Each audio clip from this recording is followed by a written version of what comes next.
The fanfic title is What If Hinata Saved Naruto at age 9 and They Became the Dark Rulers of the World Part 1. Hello everyone, this is your friend and I am back with a new fanfic Part 1. I hope you enjoy this fanfic, and if you enjoy this, so don't forget to subscribe my channel. Now let's start the fanfic. At the innocent age of 9, Hinata witnesses the hate the villagers have for Naruto. That event brings them closer and leads them both down a spiral of darkness, blood, and conquest. This is the story of Naruto's journey into becoming the God Emperor of the world, and of the woman always at his side.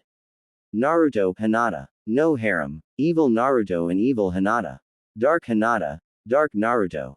This will be a mature story with mature themes focused on Naruto and Hinata's monogamous relationship. There will be plenty of violence, and foul language. Enjoy. Naruto. Oh my gods, Naruto. Please stop. What is going on? Why were they doing this? I could barely see him. There were so many people. They were so angry, so loud, so violent. I knew it was Naruto they were attacking. I'd know his voice anywhere. It was hard to see him, but within the crowd I spotted his orange jumpsuit. It was stained with blood. Fireworks went off in the night sky. The noise drowned out Naruto's screams, but I could still hear him. Every year I loved watching the fireworks. The festival of the anniversary of the Kyuubi's attack was sad at times, but it was supposed to be a celebration of victory and triumph for our village. This night would forever change how I viewed those fireworks. I ran as fast as I could towards the crowd. Somehow I'd been separated from my father. I suppose I'd gotten distracted by so many festival attractions. He'll be angry at me when I see him, but right now that was the furthest thing on my mind. Right now the only thing that mattered was getting to Naruto. There must have been at least 50 villagers. They were all in a circle stabbing at Naruto, kicking him, punching him. He laid on the ground covering his head. I ran towards them as fast as I could. Tears were pouring down my face. I had to help him. I had to. I was short, so it was easy to run under their legs and maneuver around them. I tried to use what little chakra I had to move faster, but I've never been very fast or very strong. If only I was stronger. Somehow I managed to get to him. I ran under a man's leg and leapt forward just in time to stop a pitchfork from poking into Naruto's cowering body again. I engulfed him and used my body as a shield. I'd protect him against anything. Stop it. Why are you doing this? He never did anything to you. I screamed at the top of my lungs. Naruto's blood stained my clothes, my face, my hands, but I didn't care. Only one thing mattered: protecting my Naruto. She's a Hyuga. Careful. One adult spoke. Little girl, get away from that demon.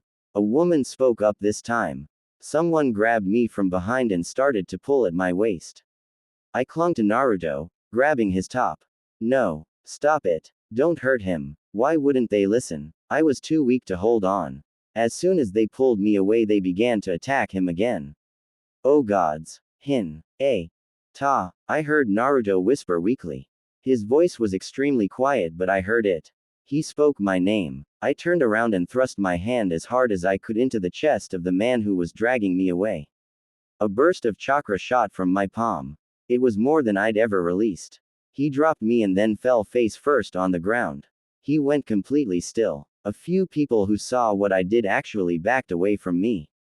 I didn't care. I ran back to Naruto and covered him again. This time I was ready to fight. I had to protect him.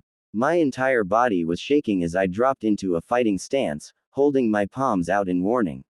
I couldn't activate my Byakugan, but right now I'd do whatever I could. What do we do? I heard one of them ask. He's dead. She killed him. A woman screamed while kneeling over the man I'd attacked. We won't get another chance to kill the demon. Another random villager spoke up. She's a murderer. Spoke another. That realization terrified me. I shook my head in protest. No. I sputtered. No. I can't be a murderer. My thoughts were interrupted by the painful feeling of something hitting me in the back of the head. After that, it was hard to think. My body went limp and I fell flat. I couldn't move. All I could do was stare to the side at Naruto's helpless face. At least I could see his face now. His blue eyes were filled with tears as he looked at me. His gaze was weak. But then, was I seeing things? His eyes, they turned red. Naruto. Hinata. She's bleeding. She came to defend me. Where did she come from? It doesn't matter. I have to help her. I have to protect her. I have to kill them. Yes, Kit. Look what they've done to you. To her. They don't deserve to live. What is that voice? Who is there? That doesn't matter now. Do you want power? Yes. I need to be strong. Quote. Ask and you shall receive. Is this a trick? You're wasting time, Kit. She is fading. Yes. I want power. I need power. The power to kill them all. Yes. Finally. Hinata. This has to be a dream. No. A nightmare. Naruto was glowing. There was this power around him. He stood up and roared. That roar was filled with so much rage, so much pain. It was terrifying, but somehow, I wasn't scared. Hearing him roar made me feel safe. The next moments were all one big blur. There was so much screaming, so much blood. I tried to rise, but my body wouldn't let me. All I could do was watch from my position, lying helplessly on the ground. Watch as Naruto tore them all to pieces. It was disgusting. I should have been scared. Why wasn't I scared? Naruto ripped the head off of the last remaining villager and let out another beastly roar into the night sky. I don't know what I felt at that moment, but I couldn't look away. Then he stopped and turned his fiery red gaze on me. I shivered. I was helpless. Was he going to kill me too? Naruto walked towards me and reached down. I closed my eyes, but I didn't feel pain. Instead, I felt myself being lifted up. When I opened my eyes, Naruto was looking down at me. His eyes were blue again. Are you okay? He spoke softly. I think so. Quote. He smiled. Despite the blood covering his face, it was the most beautiful thing I'd ever seen. I couldn't help returning his smile. I'll keep us safe, he said to me. He carried me bridal style as he took off into a sprint. Just minutes ago I thought he was helpless, yet now I was the helpless one. It looks like all his scars were gone. I don't know how, but I was too exhausted to question it. I nuzzled my face into his chest. I don't know where he was taking me, and I didn't care. He was okay. We were together. That's all that mattered. That's the end of the chapter. Please review. Surprise. I'm still alive. And I started another random story. Don't get too excited now. This was inspired writing and it's purposefully short. I don't know to what extent I'll continue it. I don't even know when I'm going to update my other stories. I just wanted to get back into the groove of writing, even if it's something as short as this. What inspired me to write this was that lack of good, evil, dark Hinata fanfiction out there. I see a lot of evil, dark Naruto fanfiction, but Hinata is rarely a part of that. And when she is written so out of character that it just takes me out of the story. So I kind of put a challenge to myself to write a small story of a believable evil version of Hinata. Where she is still Hinata, just evil. We'll see how far I take this. There is a very real possibility that this might just be a one-shot. Don't expect much, but I hope you enjoyed it. Toodles. P.S. I also wanted to make a story with just Hinata and Naruto as a couple. Lots of times when there is an evil or dark Naruto fanfiction, he has a harem. Not this one. Hinata and Naruto will be strictly monogamous. Period. I might have different characters hit on Hinata and Naruto, but they will reject everyone else because they only have eyes for each other.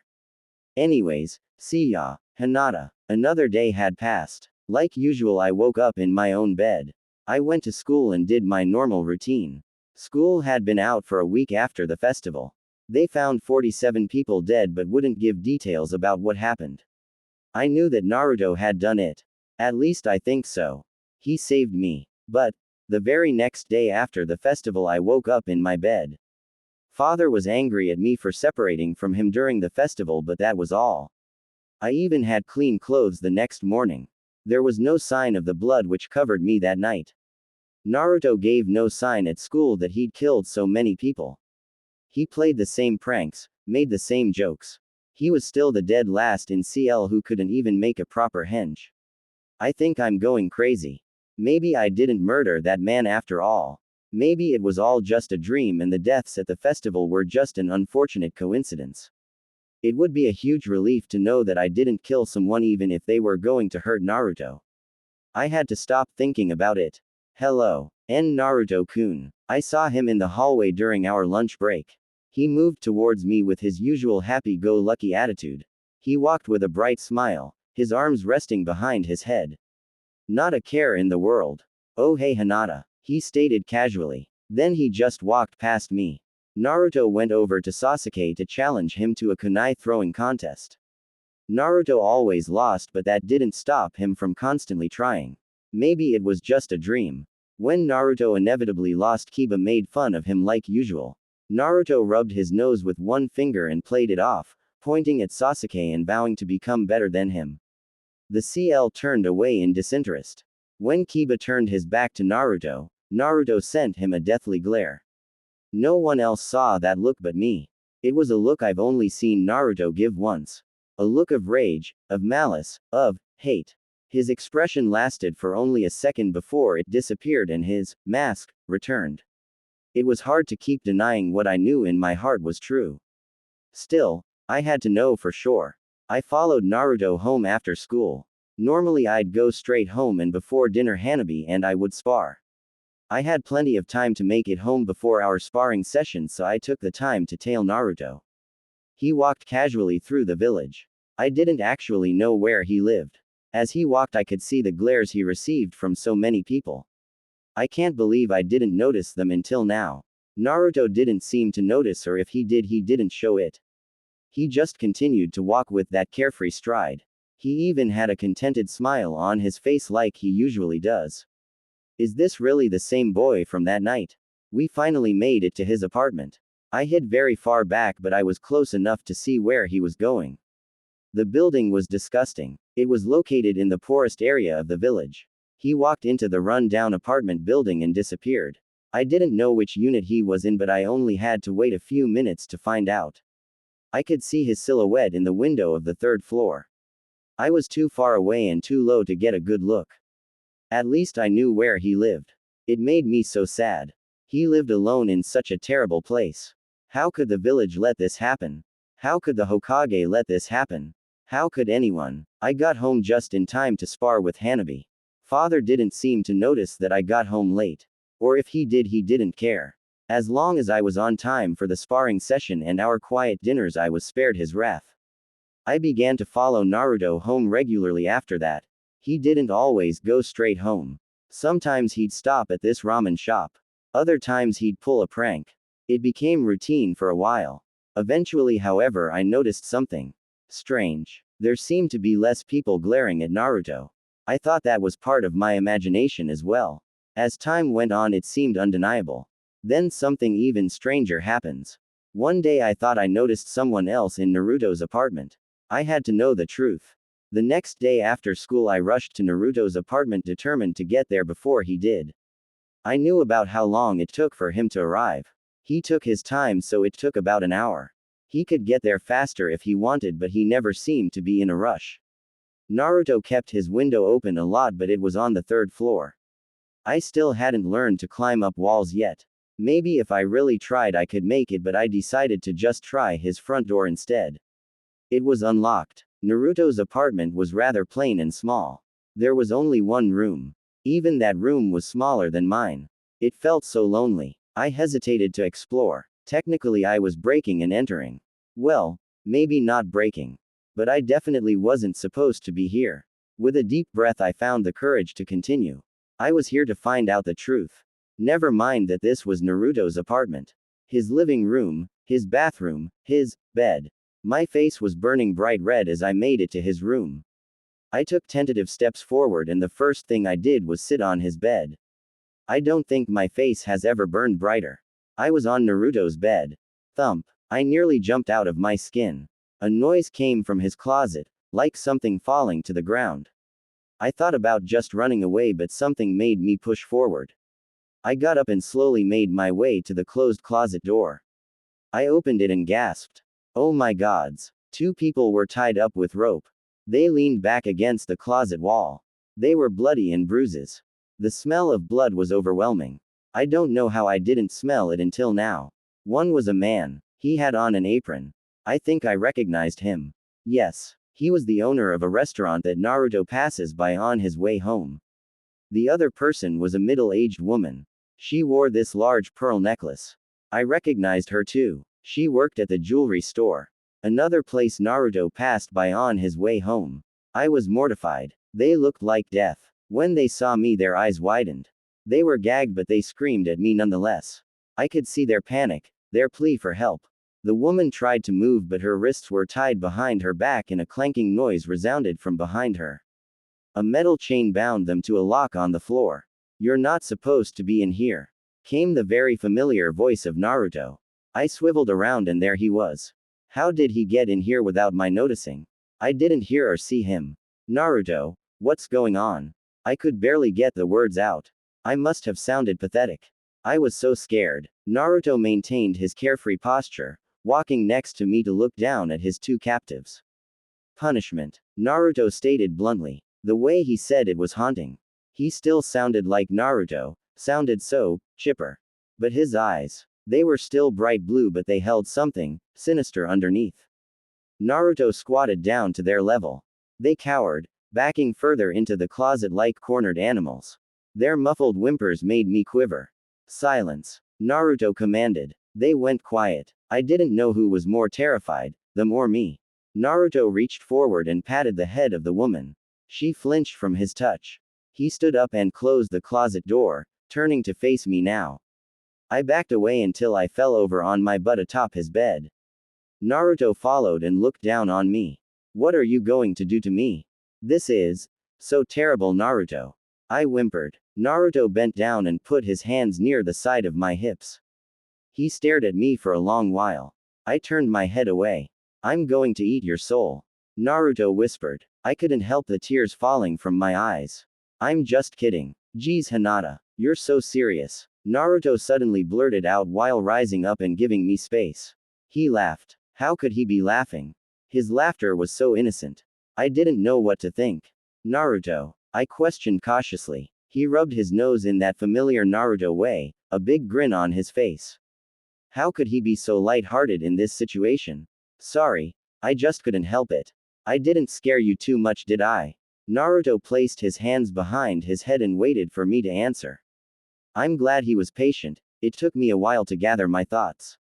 I looked over to the closed closet door before glancing at him.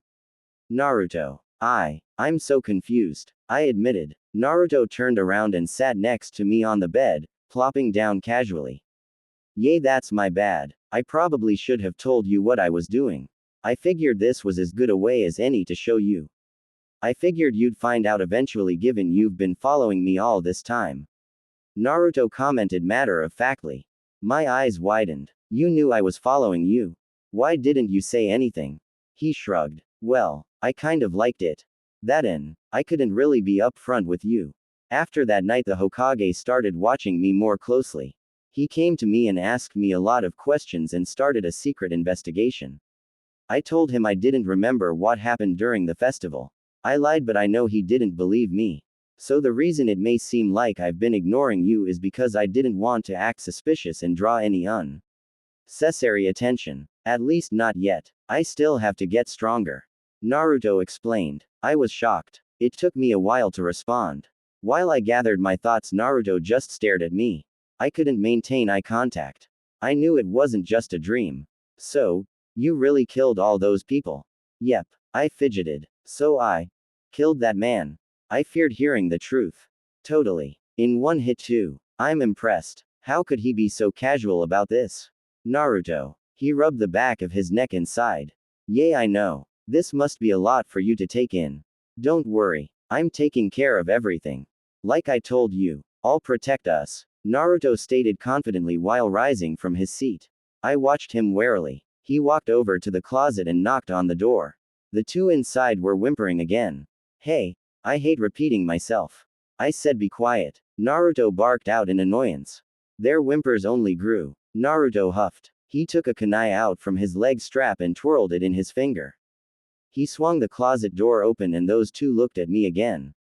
They were in a panic. "Hinata-chan, wait at the park please. I'll be out in a minute," Naruto instructed. I hesitated for just a moment, but eventually I got up and nodded.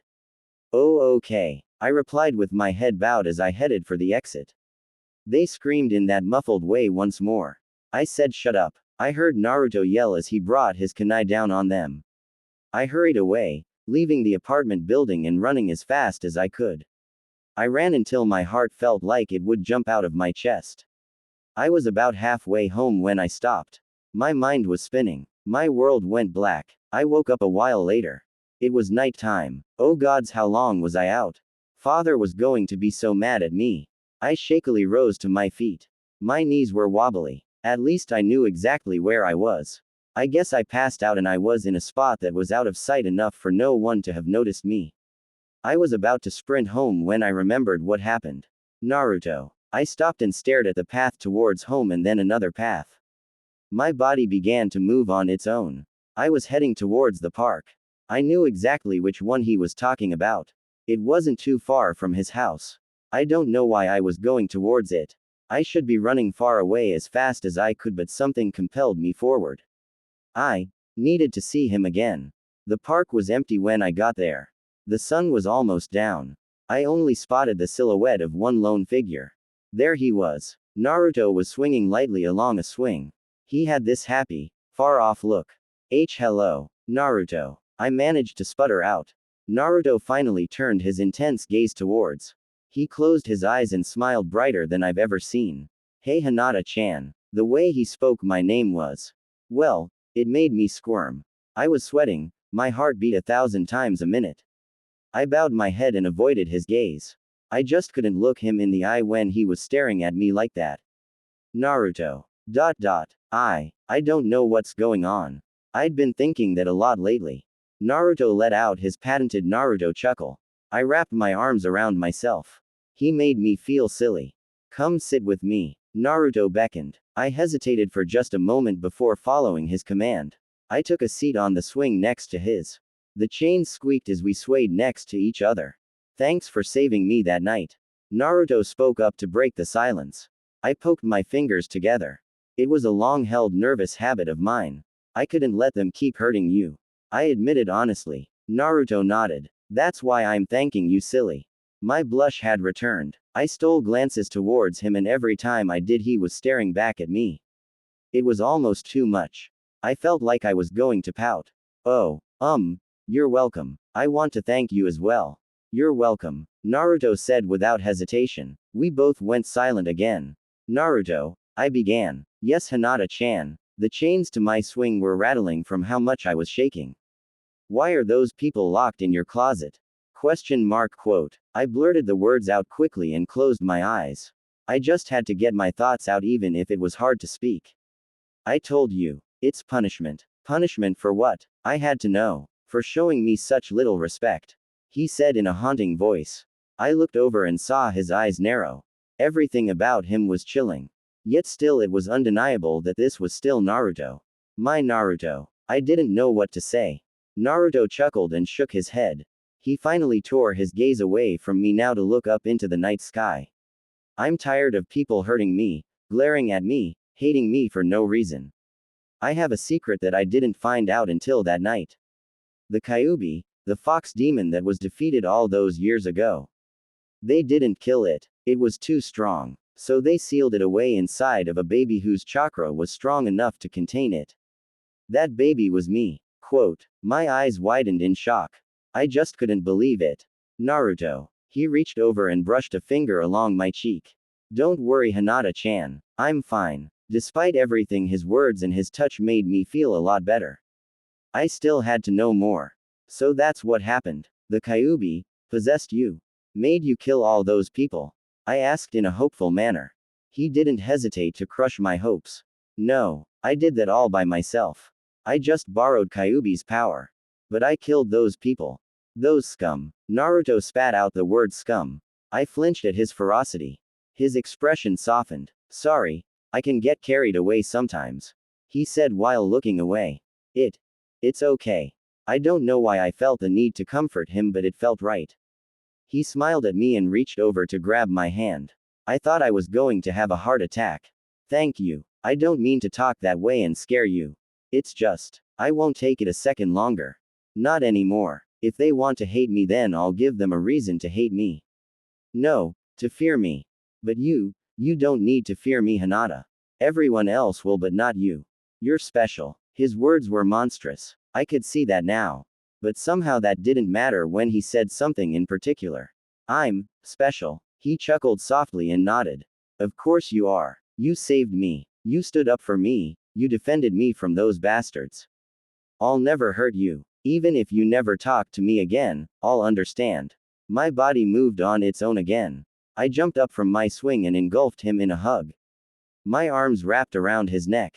I actually ended up knocking him out of his swing. We both fell to the ground, but he held me close and broke our fall. I won't do that, Naruto-kun. I love you. I blurted out before gasping and covering my mouth. He smiled bright and looked up to me with a gentle expression. His arms were wrapped securely around my waist as we laid together atop the grass. I was so embarrassed. I dropped my head low and hid my face in his chest. I love you too, Hinata-chan. I looked up to him with a feeling I couldn't recognize. We stared at each other for longer than we probably should have. He was the first to look away. Hinata-chan, would you like to know my dream?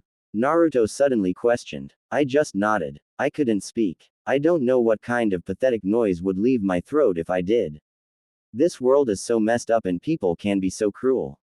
They only care about themselves. They will hurt anyone to make themselves feel better about their stupid lives. My dream is to rule this world and teach everyone a lesson. I was shaking, but I didn't pull away. What lesson is that, Naruto-kun? Quote, you reap what you sow. His voice was darker than I ever heard it. But as soon as he said it, his mood brightened. Or something like that. I know that's kind of a corny line, but still. You get the point. Naruto said with a childish giggle.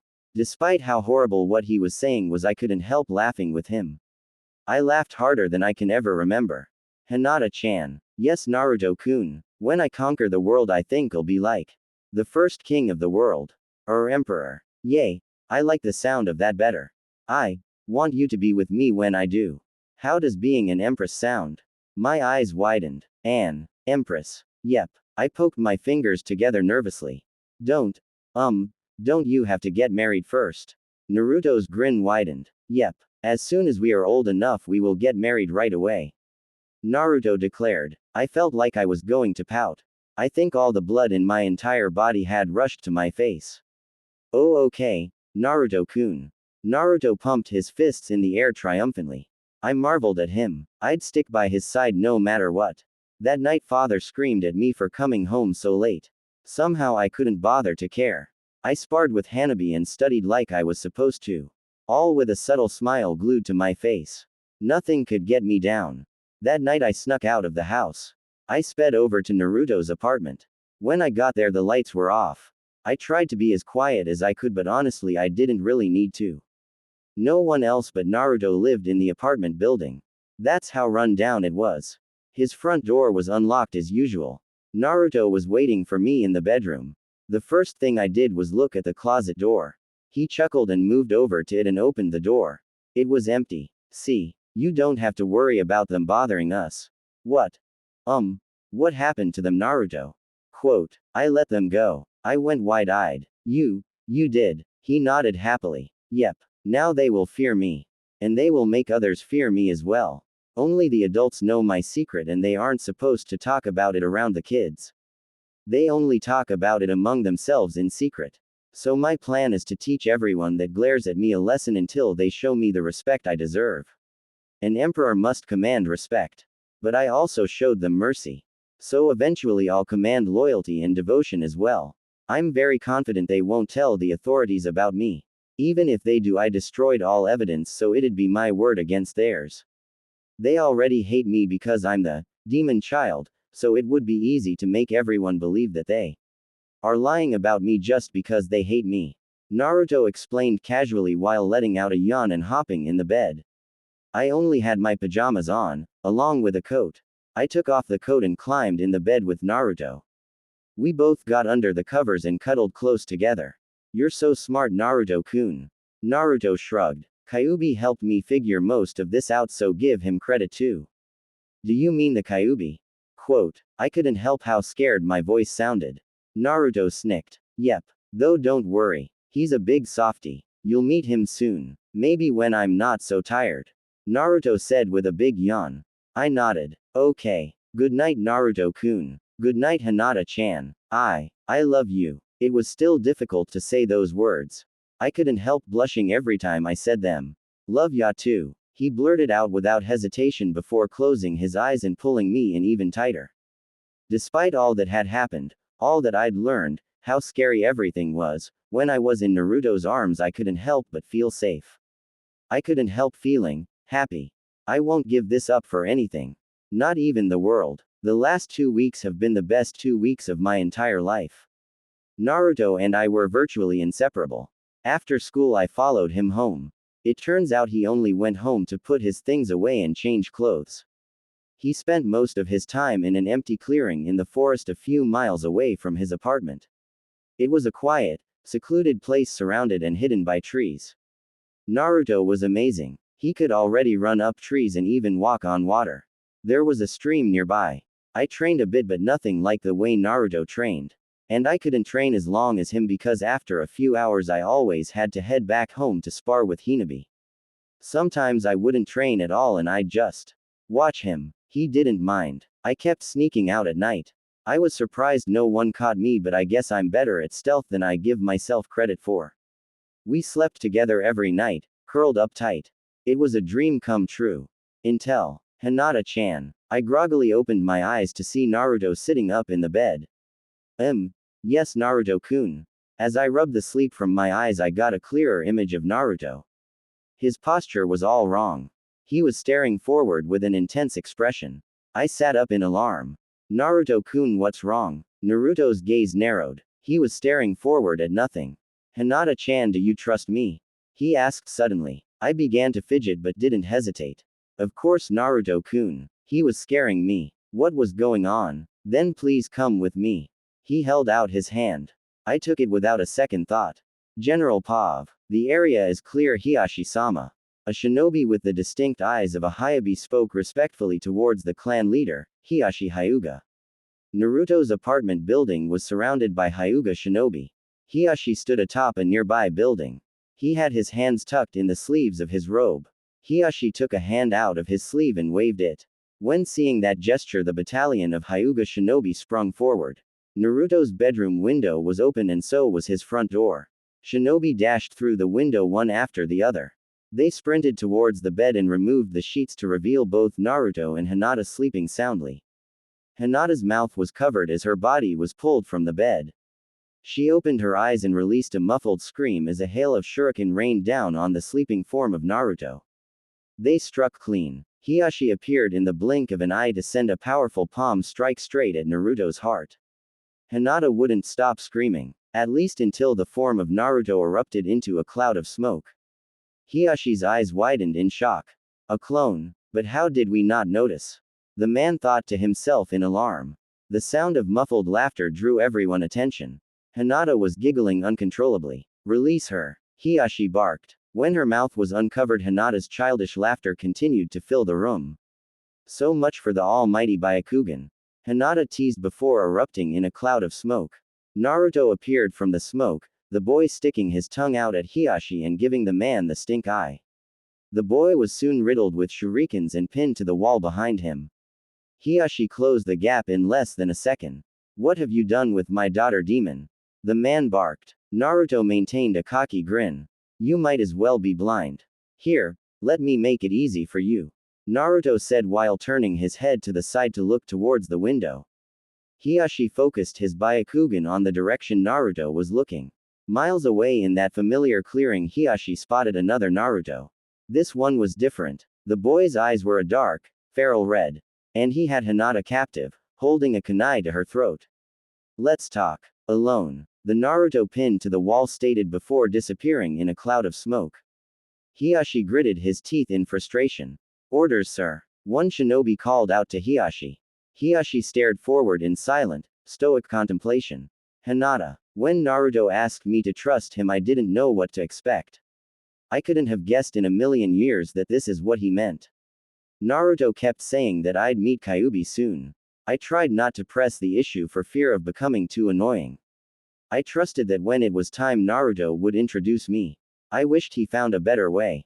Naruto, I trust you. I love you. But still, he scares me. You actually came alone. How amusing. I gave it a 50-50 chance you'd try something stupid. Quote. Naruto's voice was different. It sounded kind of like Naruto, but then there was a second, darker voice that spoke at the same time. It made me shiver. I watched my father walk into the clearing from the brush. He was as stoic as always. Release my daughter, demon. Father showed no fear and spoke in the same commanding tone he always did. If I say no, the kunai he had against my neck pressed closer. He drew blood. I couldn't help quivering. Naruto, I whispered. Father glanced at me only briefly. What do you want? Ah, now we are getting somewhere. The pressure against my neck softened. Somehow I still didn't feel better. Well, father was always very blunt. Naruto or well, Kyuubi, didn't respond right away. He removed the kunai from my neck and crossed his arms. He stood completely differently from how Naruto usually stands. Naruto was always relaxed, carefree. Kyuubi seemed larger than life. He stood like I'd imagine a hardened warrior would stand. Tall, imposing, unmoving.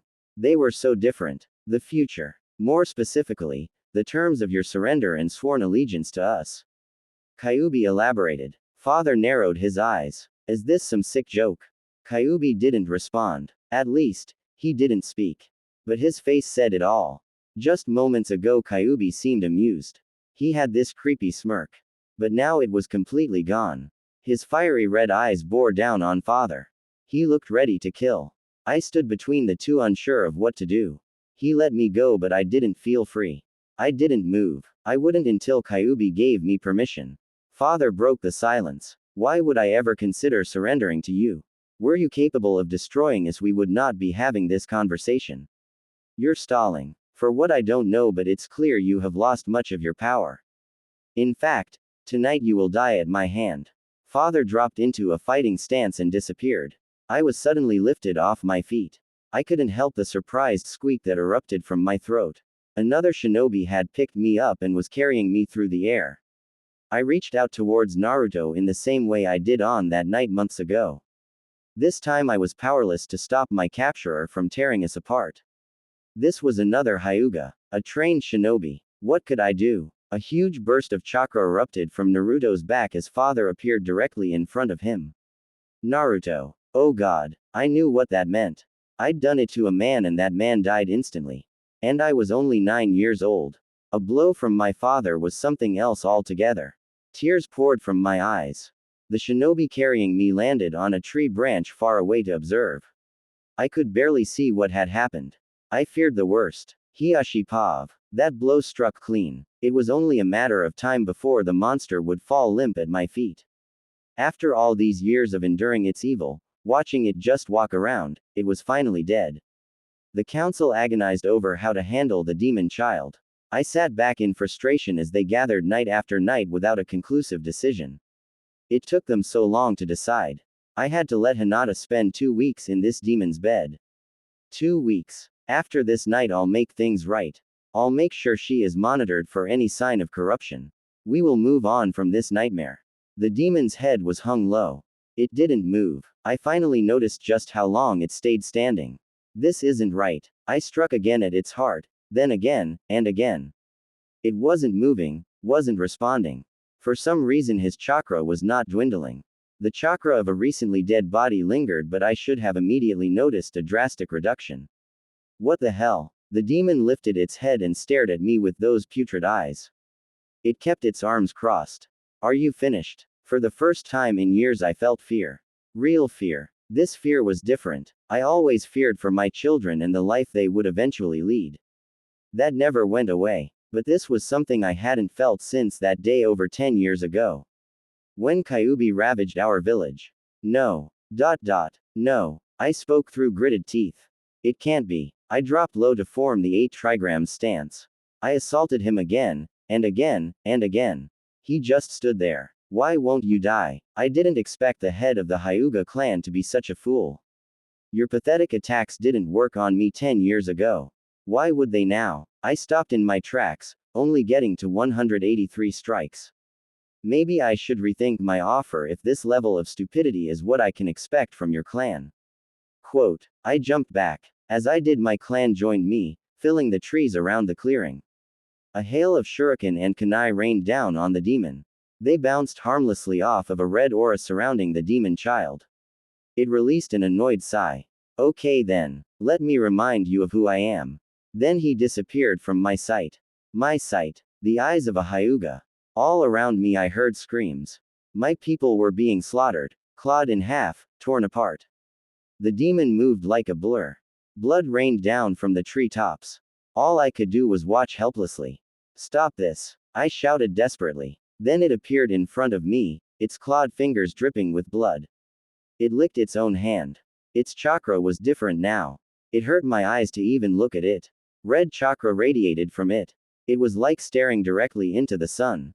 Where did all this power come from? I was immediately reminded of that hellish fight 10 years ago. The reality of the situation didn't really sink in until now. We are doomed. Oh, do I have your attention now? Dozens of my clan had died in only a few seconds of the demon's assault. Yes, let's talk. Much better. Its voice oozed out. I waved a hand, signaling the rest to fall back. They did as instructed. The demon grew a sick grin. Hinata, Kyuubi was a monster. He killed so many people. Even my father could do nothing to stop him. After a while I had to look away. The scene was grotesque. Then I fell. The shinobi who was carrying me suddenly dropped me. When I looked up I saw that she was missing her head. I managed to land on my feet but the dead body landed right next to me. It took all the willpower I had not to scream at the top of my lungs. I covered my mouth with both hands and backed up into a tree. There was blood everywhere, just like that night. I was frozen, my knees were shaking. I couldn't move. I wanted to run, to get away but my body wouldn't let me. I slid down the tree and sat on my butt, hugging my chest to my knees. No one can stop him. Wait. Why am I smiling? Why does that thought excite me? I hugged my arms around myself. Somehow despite all the carnage I felt, safe. I managed to shackly rise to my feet. My father was talking to Kyuubi. I couldn't hear what they were saying. They were too far away. I took a step forward but as soon as I did I found myself being picked up again by yet another shinobi. I struggled this time. Stop squirming. We have to get as far away as possible. The shinobi's panicked voice sputtered out. No, let me go. I have to stay. I insisted. Are you crazy? I shook my head and sent a palm strike to the shinobi's chest. The shinobi dropped me and grabbed his chest. He didn't die like the first man I attacked. This was another Hyuga after all. We fell to the ground and rolled a bit. The shinobi struggled to rise to his feet. What the hell is wrong with you? Do you want to be killed? He barked. I rose as well, looking at him with a confidence I don't remember ever having. You should run away or else you might die too, I said while turning my back to him and walking towards Naruto and my father. The man walked up and grabbed my wrist with one hand. He was still holding his chest with his other hand. I know you've been through a lot but you have to snap out of it. You're going to die if you go back there. I smiled again. He didn't know my Naruto. I'm his wife. He won't like it if he finds out you touched me. Sure, Naruto and I weren't married yet but that got his attention. He released me immediately and took a step back. He looked like he'd seen a ghost. I turned my back to the man and moved towards my love. The shinobi didn't follow. My heart was beating rapidly. What did I just say? Where did that come from? I don't know but it felt right. I felt untouchable. It took me a few minutes to get back to the clearing. By the time I did I spotted father and Naruto again. I pushed my way through one lash bush to make my presence known. Speak of the devil. Kyuubi was still in control of Naruto's body. Father looked back at me with an expression I'd never seen in him. Worry. He turned his back to Naruto and walked my way until he was hovering over me. His eyes weren't as overbearing as they usually were. I couldn't read him. He stared at me for a long while before looking past me. Don't be late for school tomorrow. And I expect you home on time for your sparring session. Father ordered. I was shocked. I looked over to Naruto. Well, still Kyuubi. He grinned and nodded at me. I then looked back up to my father. Why yes father, I stated in a dumbfounded manner. He nodded and walked past me. I watched him disappear into the bush before turning my attention back to Naruto. I can tell by Naruto's blue eyes that he was back. He began to walk towards me.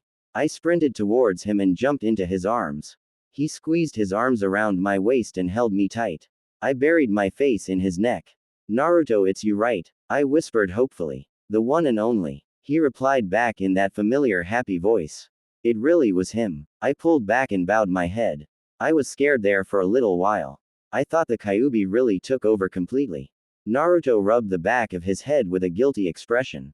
Yay, sorry about that. I didn't really have time to explain everything because your father and his shinobi were already on the way. I just let Kyuubi borrow my body, but he can't actually take over. He just needed to be in control temporarily so everything would go as smoothly as possible. Naruto explained. I listened intently. I understand, Naruto-kun. I told you, I trust you completely. At first I was a little scared, but then I realized that you'd never hurt me. You'd never let anyone hurt me. Quote. Naruto looked at me intensely. I could see the determination in his eyes. The confidence, the optimism. I missed this. Believe it. I kissed him. I don't know what took over me. Hearing him speak like that. I just had to. I rose up on my tippy toes and pressed gently against him. Naruto's eyes widened in surprise. His blush was as bright as mine. I don't think either of us were good at kissing. We just kind of mushed our lips together. Hopefully we'd get better with time. I pulled back first. I was panting. I couldn't even look him in the eyes anymore. Wow. That was nice. Naruto stated in a dumbfounded way. I couldn't help giggling. He pulled me closer and stared down at me. I finally looked up and gazed up at him in awe. We have a lot to talk about. A lot of plans are being set in motion. I'll tell you everything tomorrow. Right now we have to help hide all the evidence of what happened tonight. Your father will take care of the dead bodies here, but I have to go back to the apartment and clean up. Okay, Naruto-kun. What do you want me to do? Naruto grinned brightly. Nothing. Just go back to your house and get a good night's sleep. Tomorrow after school I'll be ready to tell you everything. From now on no one will stop us from being together. I held my hands to my chest and nodded obediently. Okay, Naruto-kun. I hope to see you soon. Quote. I was a bit upset that I wouldn't be able to be with him tonight. Naruto picked that up and gave me an Eskimo kiss. Do you think anything would stop me from seeing the only person I love in this world? Quote. I nearly fainted. I just shook my head with a love-struck expression. He let out an amused chuckle. Good night, Hinata-chan. I gave him one last squeeze and pulled away. Good night, Naruto-kun. I love you. Quote. I love you too. He grinned bright before suddenly disappearing from my sight in a whirl of leaves. I turned around and began to walk calmly through the forest back towards the city. There was still blood and dead bodies everywhere. Dismembered limbs hung from the tree branches. There were shinobi dashing through the trees cleaning up the mess. It was grotesque. Despite that, I wore a contented smile. I was the luckiest girl in the world. Naruto was absent from school today. I knew why. Last night was very eventful. He'd probably still be working on covering up the evidence and cleaning up the mess. Still, not having him in CL made me feel lonelier than I can ever remember. Even just one day away completely soured my mood. A few people noticed, but they didn't say anything. I'm glad they didn't. I would have been too distracted to talk much anyway. When CLWAS over, I sprinted to Naruto's apartment as fast as I could. I got there really fast. I guess all that training was paying off at least a little bit. I opened the door to Naruto's empty apartment. I never knocked. I did in the beginning, but Naruto insisted that the apartment was as much my home as it was his. I swooned when he said it. But without Naruto, the apartment didn't feel like home. It was just a place. Where was he? To my surprise, the holes in the walls and floors from all the shuriken and kunai were gone. Well, not completely. But they were filled in. An observant eye would be able to spot them, but Naruto could explain the visible damage by saying he was practicing with kunai and fixed the damage he made. At least that's the answer I'd give. I left the apartment soon after I arrived. If he wasn't here, then he must be at the clearing. When I got to the bottom of the stairs, I heard a door open behind me. I was curious. I didn't think anyone lived in the entire building but Naruto. When I turned around, my heart fluttered like it usually did when laying eyes on my love. There he was. Hey, Hinata-chan. I thought that was you. School out already? Naruto asked in a casual manner. He was poking his head out of the doorway. I sprinted his way and engulfed him in a hug, jumping into his arms. He had no problem catching me as he closed the door behind us. I missed you, Naruto-kun. I sounded more needy than I wanted. He didn't seem to mind. He gave me that big beautiful smile of his. I was only absent for one day, he said with a playful chuckle. I laid my head along his shoulder. Too long. We stayed that way for a few moments before I finally noticed just how dark it was around us. Behind Naruto was a stairwell leading down to a poorly lit room. Oh yay. This door leads to the basement of the apartment building. It's actually pretty big. I'm still taking care of some business, Naruto explained. I nodded in understanding. Okay, Naruto-kun. Should I wait upstairs? He shook his head. Nah, I'd much rather you be with me. You smell really nice today. My face burned bright as he took my hand and led me down the stairs. Thank you, Naruto-kun. After last night I wanted to do something special for you. I'm trying a new shampoo. I wanted to know what you thought. Naruto leaned over and placed a kiss on my cheek as we neared the bottom of the stairs. Makes me want to eat you all up. Somehow I managed not to pout despite all the blood in my body rushing to my face. I clung to his arm and leaned my head against his shoulder. He was so romantic. A foul smell snapped me out of my fantasies. The bottom of the basement had a lot of empty space. It smelled old and musty. On the far side of the room there was another door. Naruto led us right to it. Sorry about the smell. This place hasn't been cleaned in a while and I haven't gotten around to it. I'll have one of my clones take care of it tonight, Naruto stated nonchalantly. I nodded as Naruto got to the door. He took out a ring full of keys from a pouch along his leg and unlocked it. I'd never seen him with those keys before. The sight on the other side of the door gave me pause. It was a large room. Maybe it was a storage closet. It was a bit larger than any storage closet I'd seen, but I couldn't think of another use for it. But more importantly were the three women who were chained to the far wall, their wrists bound above their head. Naruto flicked a switch to turn on the ceiling light, startling the women. They looked up and immediately let out muffled whimpers. Naruto released my hand and approached them. Naruto maintained a casual stride, his arms placed lazily behind his head. He watched them for a little while. Ah, you must be thirsty. Hinata-chan, can you bring me that bucket? Naruto questioned while pointing to a table right next to me. I tried to avoid their gaze. The three women were looking at me with clear panic in their eyes, the same as the other two Naruto had kidnapped before. I bowed my head and silently moved over to the table. The table was riddled with various knives, kunai, screwdrivers, hammers, and some other objects I couldn't name. The bucket was resting on the center of the table. It was half filled with water. It didn't look very clean. I picked it up by the handle and carried it over to Naruto just like he asked. Thanks, babe, Naruto said casually while taking the bucket from me and giving me a kiss on the cheek. Despite the terrible situation, I still couldn't help blushing. The women kept their eyes on me. I refused to look at them. Naruto squatted down in front of the one in the center. She was a middle-aged woman with bright blonde and gray hair. You first, Naruto said while removing the gag from her mouth. Please let me go. I'm sorry I glared at you. I'll never do it again. Just please. Naruto gagged her again. Such a shame. You wasted your chance to drink with useless words. When I want you to speak, I'll tell you to speak. We'll see how you do in another 8 hours. Naruto stated heartlessly. What made me shiver was Naruto's tone. He was still so chipper, so upbeat. He moved to the women to the right. She had a striking resemblance to the first women. They could have been sisters. Your turn, Naruto said while engaging the other blonde-haired women. This one wasted no time in drinking desperately from the pail that Naruto held to her lips. He let her drink her fill until she pulled back. Please, she began. Naruto gagged her before she could continue. He moved to the last woman. That woman had pitch black hair. I noticed that she wore a marriage ring. Naruto didn't speak to her this time as he undid her gag. She drank her fill and stayed silent when she pulled back. She was notably more calm than the other two. Naruto patted her on the head.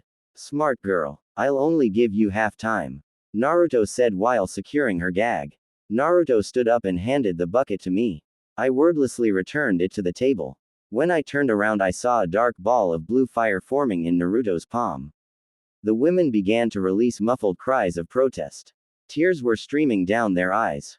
I didn't know what Naruto was going to do, but I had a pretty good idea. The ball of fire split into 3 separate, smaller balls. One was distinctively smaller than the other two.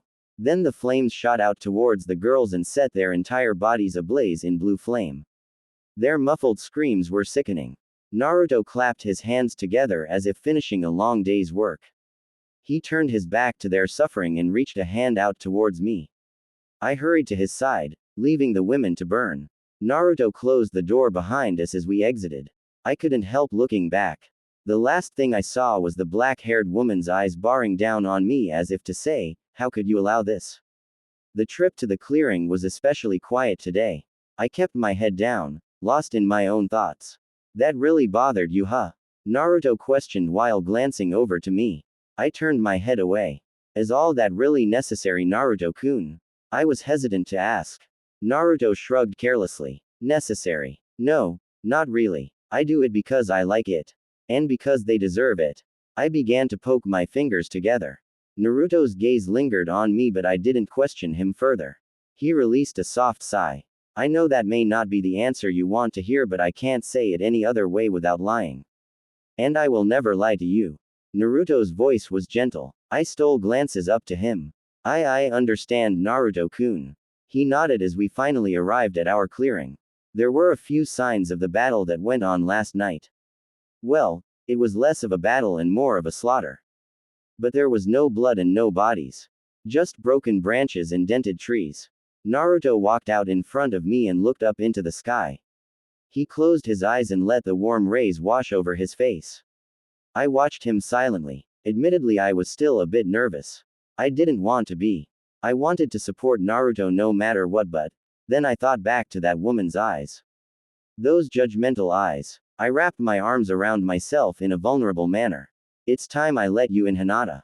Then you can make your final decision." Naruto spoke up, snapping me out of my dark thoughts. "What do you mean, Naruto-kun?" Naruto walked in front of me and raised a single finger directly between my eyes. "Do you trust me?" I hate that I hesitated this time. "Why?" "Yes, Naruto-kun." I could see the sadness in his eyes. It broke my heart. I wish I could reverse time for just a second so I could answer him more confidently. Naruto placed his finger against my forehead and my world immediately went black. I blinked my eyes open to stare into what looked like a sewer. Pipes ran along the walls. The floor was covered in water, but my feet didn't feel wet. A squeeze to my hand drew my attention. Naruto was standing at my side. "Before I tell you everything, you should finally meet him," Naruto said while turning us around. My head craned back as I looked at a huge steel cage. I couldn't even see the top. Behind the bars too large, feral eyes looked down at me. I nearly jumped out of my skin and clung closely to Naruto. He wrapped his arms around my waist and hugged me tight. He still made me feel safe. I was extremely happy to realize that. The large creature moved forward until its entire figure was revealed. The gigantic red fox must have been over 50 feet tall. He had this sinister grin along his muzzle.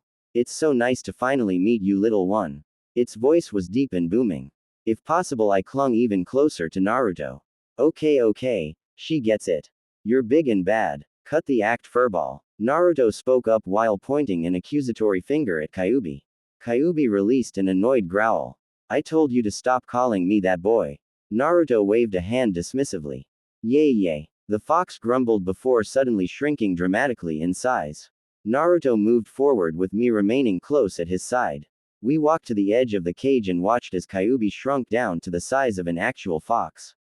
He was tiny now. "Better. Thanks," Naruto called out in a pleased tone while taking a step into the cage.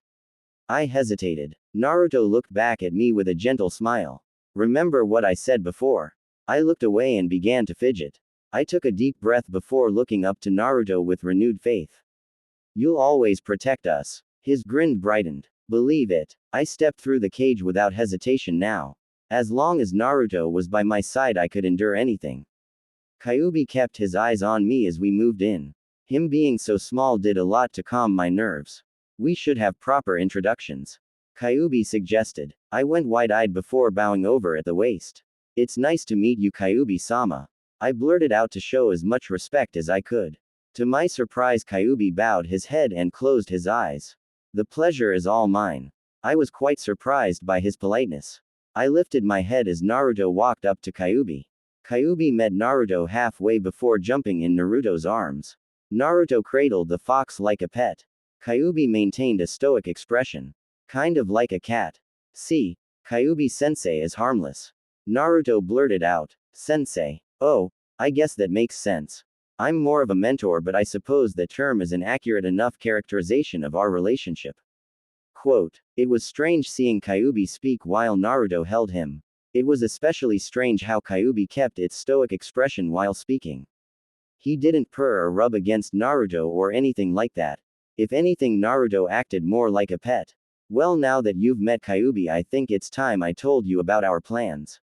It was mostly my idea, but Kyuubi helped me figure out most of the details of how things will actually work. Naruto explained. Kyuubi jumped out of Naruto's arms and began to walk further into the cage. I'll leave you to it then. The fox called out. My eyes lingered on Kyuubi until it disappeared into the darkness. I then turned my attention to Naruto. He was staring at me intensely. It made me shiver. Come here. Naruto beckoned. I stepped forward thoughtlessly and fell into his arms. There was something about the way he spoke that compelled my compliance. He stole a kiss from my lips. My body responded like it normally did. I rose up on my tippy toes and arched my back. A swooning sigh escaped my lips. He pulled away slightly in order to gaze off to the side into the darkness.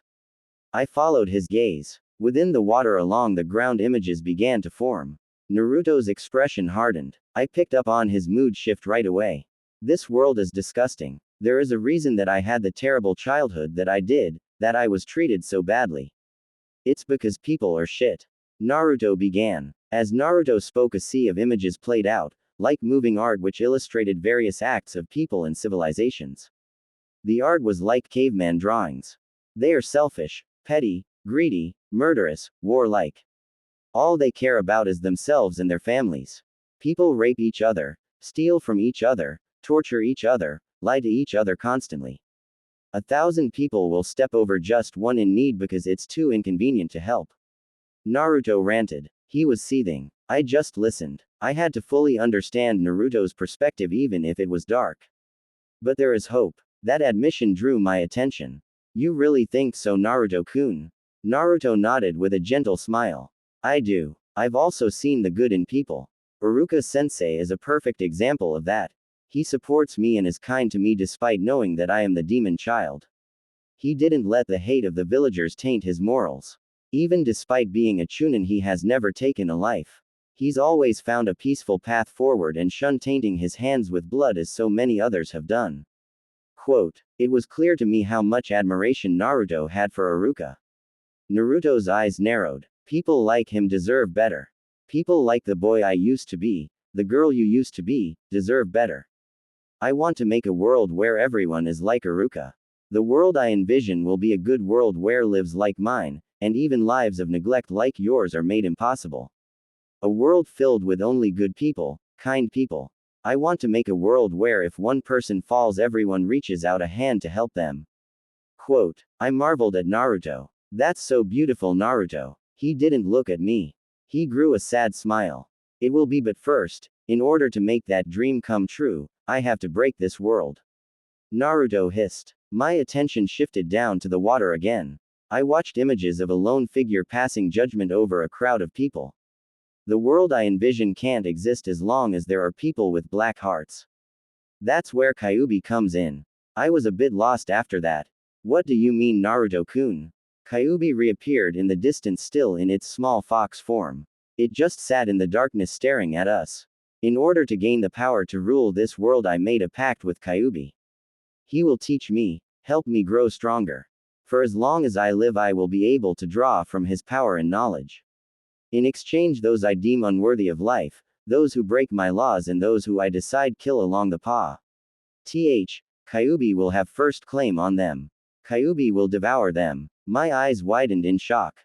Devour them. Kyuubi grew a twisted grin along his muzzle. When a human commits a sinful act, it changes their heart. Makes them less pure. When a person lies, cheats, steals, kills, rapes, those actions taint their heart. Not every action is equally tainting. The worse the sin, the blacker their hearts and the more delicious they are to Kyuubi. Quote, I was mortified. Naruto seemed nonchalant about those details.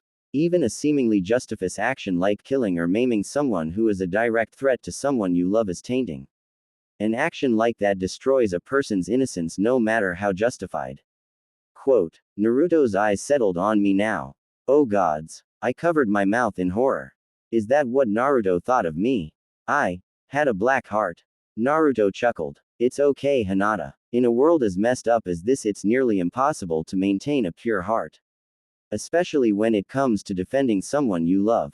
That's what I want to change. When I conquer the world and create my empire, one by one I will kill those who represent the worst aspects of human nature. Even a crime as petty as lying or cheating will be punishable by death. I'll give this tainted society the punishment it deserves. And hopefully by the time you and I die, we will be the last people with black hearts. Our deaths will usher in a new era of peace and love that our children can thrive in. My mind was racing as I listened. But, all that death. How can you be sure that your efforts won't be in vain after you die? If you do this, if you kill so many people and then the world just becomes the same after you die, then what would have been the point? If I made a good enough point, maybe I could change Naruto's mind. He grinned at me. That's also where my pact with Kyuubi comes in. As Kyuubi consumes people and absorbs their chakra, his power will grow. Eventually he will become so powerful that no one will ever be able to challenge him again. When I die, he'll even absorb my chakra. He will use his eternal life to be the ever vigilant judge, jury and executioner that watches over the society I create. He will keep people in check and hunt down those with black hearts until all that remains are the good, innocent, loving, self-sacrificing people like Iruka Sensei. No one will ever need to kill again. There will be no war. There will be no rape or slavery, none of it. That is our pact. Kyuubi will forever shepherd the innocent world. And I will be its harbinger. Quote, I fell on my butt now. It was all too much to take in. Naruto stepped closer and stood above me, his intense gaze bearing down on me. As emperor, I will bring this world to its knees. I will find pleasure in punishing the people of this vile civilization for the pile of shit they created and see. Continue to perpetuate. I will make them all pay. Hokage, who was too much of a coward to challenge the ignorance of his own people. He stood by and let them hate me, allowing me to live alone and malnourished in the worst part of the village. Danzo, who played a key role in Kyuubi being sealed in me in the first place. All the other shinobi who stood idly by and did nothing to defend me but break their back to defend every other shitty person in this damnable village. The civilians of this village who stepped over me when I needed help and tormented me for crimes I did not commit. They will all feel my wrath. I was trembling uncontrollably. Naruto no longer held his nonchalant demeanor. He looked like, well, a demon. You will be one of the few who are immune to my ire and Kyuubi's hunger. Right now I'm giving you the chance to return to your family and get as far away from me as possible. I told you that I would never hurt you and I meant it. You are special, but I won't stop and I won't feel guilty about teaching this world the lesson it deserves. Naruto ended his sentence by turning away and staring down at the water. The image of a lone figure occupying a throne with a crowd of people bowing below him formed in the ripples. I stayed silent for a long while. My mind was going a mile a minute. I could barely think. I had to calm down. I closed my eyes and held my hands to my chest and began to breathe deeply while exhaling through my nose. Mother taught me this calming technique before she passed. I stopped focusing on my thoughts and instead focused on what I felt. What I truly felt. I reflected on the events of the last few months. The way I killed that man in defense of my love, how I felt when Naruto first used his power to kill those who attacked us. The words I spoke to the shinobi who attempted to stop me from returning to Naruto. Even how I felt when watching Naruto torture those people. It was horrifying, but beneath that there was a feeling I didn't recognize. It was obvious now. Through all of it, the good, the bad, the terrible, one feeling stood out. A particular set of words Naruto kept repeating. I was special. Naruto was sharing his life with me, trusting me. He showed me all his vulnerabilities, his strengths, his dreams, his fears. He shared with me his pain, his best and worst sides. Only me. I didn't even think Kyuubi held the bond that Naruto and I had. No, no one did. Just me. He picked me. I rose up to my feet and stepped calmly towards Naruto. He turned to face me, a wary gaze on his face. I could see the fear in his eyes. He feared that I would reject him. At this moment, I may have been the only person in the world who could truly hurt him without fear of feeling his wrath. Others who glared at him would find themselves at his mercy. Those that attacked him would feel his claws, his teeth, his fire. But not me. Only I could hurt him and only I could accept him in that special way. Unconditionally, unfalteringly. Only I could have his heart. You can't get rid of me, Naruto-kun. I'm here to stay. I spoke in a breathless voice while trailing my fingers through the hair on the side of his head and gently caressing his scalp. I saw something in Naruto that I don't recall ever seeing. Doubt. Why? After everything I've shown you, after everything I've done, you still want to be with me. I'm not going to change, Hinata-chan, and I'm not going to stop. Making these people suffer for the things they've done makes me happy. And I only plan to do it more and more. How can you still stay with me when you so obviously disapprove of what I do, of what I will do? I smiled gently and rose up on my tippy toes to steal a kiss. We lingered on that tender exchange for several sweet moments. I pulled back with a contented and resolute expression. It's because I love you, Naruto-kun. Admittedly, the way you go about things aren't ideal, but despite all that, I still see the beauty in your dream. That's enough for me. All I ask is that you let me be a part of that dream, always by your side. I will always love you, Naruto-kun, no matter what. Believe it. Naruto did something I couldn't have predicted. He started to cry. He reached an arm up to wipe his tears. He tried to look away, but I wouldn't let him. I rose back up to re-engage our loving kiss. I couldn't help tears falling down my cheeks as well. I love you, Hinata-chan. Or should I say, Empress Hinata. Naruto spoke sweetly to me. My smile brightened. I love you too, Naruto-kun. Or should I say, Emperor Naruto-kun. Naruto let out a jovial giggle. Probably more at the fact that I still put kun at the end of his name even when calling him Emperor. It was an improper way to speak, but to me he would always be Naruto-kun. I like the sound of that. Quote. The image in the water, which previously showed one lone figure on a throne, now shifted to show two figures sitting next to each other on their respective thrones. A man and woman forever united, forever at each other's side. Before we could kiss again, our bodies were suddenly engulfed by two giant furry fox tails. Okay, you two, if you are going to be like that, you can do so outside my home. Kyuubi's annoyed voice grumbled as he picked us up and set us on our feet outside the cage. He was in his giant fox form now. Naruto rubbed the back of his head sheepishly. I clung to him. My world went black again. We were back in the clearing. Naruto's finger was still pressed against my forehead. Without missing a beat, I sprang forward and engulfed him in a hug. He fell back into the ground, wrapped his arms around my waist securely. Naruto released a dominant growl and rolled us over so he was on top and I was the one on my back. I let out a squeal as he bent down to engage me. We didn't train that night. He didn't complain. Naruto let two of the women go a week later. Turns out the woman who was married had a darker heart than the others. She was cheating on her husband. Kyuubi devoured her. I choose not to watch, but Naruto was honest about what happened. I didn't want to imagine what devouring looked like. Within a few weeks, Naruto had 4 more captives. He was developing a routine. Every once in a while when I walked through the village with Naruto, I'd recognize one of the victims living out their daily lives. They had no outward signs of the horrors Naruto put them through. No scars, no permanent physical damage. Naruto's blue fire was special in that it didn't leave a lasting mark. It just made them feel like they were being burned alive. That was another way to hide the evidence of what he had done. He's so smart. I definitely noticed changes in how the general population regarded Naruto. I saw less and less hatred among the people. Those once heated glares were replaced by timid, fearful, respectful glances. Naruto was very pleased. I started to notice something else as well. The people that Naruto victimized gave me similar glances. I was often seen assisting Naruto during his sessions. I felt guilty for the longest time, but slowly my guilt began to fade. Naruto never took someone who didn't deserve it. Now that I knew Naruto's motivations, it was getting easier to help him, to stay by his side, to support him no matter what. I didn't say it out loud, but after a while I began to enjoy the respect they gave me.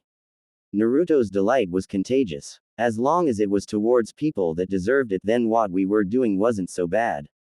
Right. I knew one thing for sure. Naruto was happy. Genuinely happy. The sadness that he hid behind his Dobi mask was slowly but surely fading away. I could see every day how my love, loyalty, and unflinching devotion positively affected him. I won't give this up for anything, for anyone. I'll do anything to make him happy, for I am his empress. Empress Hinata, wife of the great Emperor Naruto-kun. That sounds nice. Actually, I should say my full future name. Empress Hinata Uzumaki. Much better. How to Love the Villain, by David Balaci. And, I Regressed and Married the Villain, by David Balaci. Anyway, please enjoy the rest of the story. Chapter 5. On with the story. Last chapter. Empress Hinata, wife of the great Emperor Naruto-kun. That sounds nice. Actually, I should say my full future name. Empress Hinata Uzumaki. Much better. Just over a year later. Hinata. Wow, really? You're 1 year older than us and you still can't make a basic henge? Question mark quote. Kiba barked out annoyingly. Most of the CL burst into laughter. Naruto was standing in front of the classroom, having shifted into a misshapen version of the Hokage. Iruka, who was observing from the side, shook his head and began to scribble some notes down on his clipboard. Naruto was engulfed in smoke, transforming back to his regular self. He had the cutest pout on his lips as he dramatically pointed at the class. Just you wait. Someday I'm going to surpass Sasuke and be the greatest Hokage. Naruto proclaimed. The CL laughed even louder. Get real, Naruto. You'll never surpass Sasuke-kun. Not in a million years. Sakura screeched. Naruto huffed and returned to his seat with his arms crossed. I tried to ignore the murmurs as Iruka called someone else to the front. Like always, Naruto kept pretending to be the Dobi of the class. He did it in order to avoid drawing unnecessary suspicion to himself. Still, the way most everyone picked on him always angered me. But I wasn't supposed to be too nice to Naruto during class. Naruto, well, more Kyuubi, said it would be best. Though it was getting harder and harder to endure the constant disrespect of my love. I believe in you, Naruto-kun. I whispered to Naruto. We sat in different rows to not draw suspicion. I was in the row behind him. Oh my gods, Hinata. How can you keep supporting that loser? Sakura spat out. I gritted my teeth. That's it. I'll make her pay. It took me a few days to get my chance. I didn't want to be too overt with my actions, so I waited until Iruka-sensei called for a sparring session. Everyone paired up. Sakura usually paired up with Ino, but I had different plans. Sakura-chan, would you like to spar? I asked in my sweetest voice. I could tell that her eyes were heatedly on Ino. They'd developed a rivalry to fight for Sasuke's attention. Sakura quirked a brow and shifted her gaze to me. Sure. I need practice beating up someone other than Ino Pig. Ino glared daggers from off to the side. I ignored her and nodded while dropping into a fighting stance. Sakura cracked her knuckles. It took all my willpower to hide my contempt for her. That arrogant, annoying, disrespectful, here I come, Hinata. Quote. She charged me and I pretended to struggle to block her attacks. Kyuubi-sama told us that I should hide my power as well at school. I could do well academically, but in terms of strength I had to show restraint. Be honest, you like Naruto, don't you? Sasuke said while landing a punch against my stomach. I pretended to recoil. What do you mean? Sakura scoffed. Oh come on. Everyone sees the way you look at him, the way you talk to him. You've got a crush on the dead last in class. I'm disappointed in you, Hinata. You can do so much better. I was seething. Naruto-kun, he's not weak. He's strong. He just needs time. I couldn't say too much, but I couldn't just let her keep talking down to him.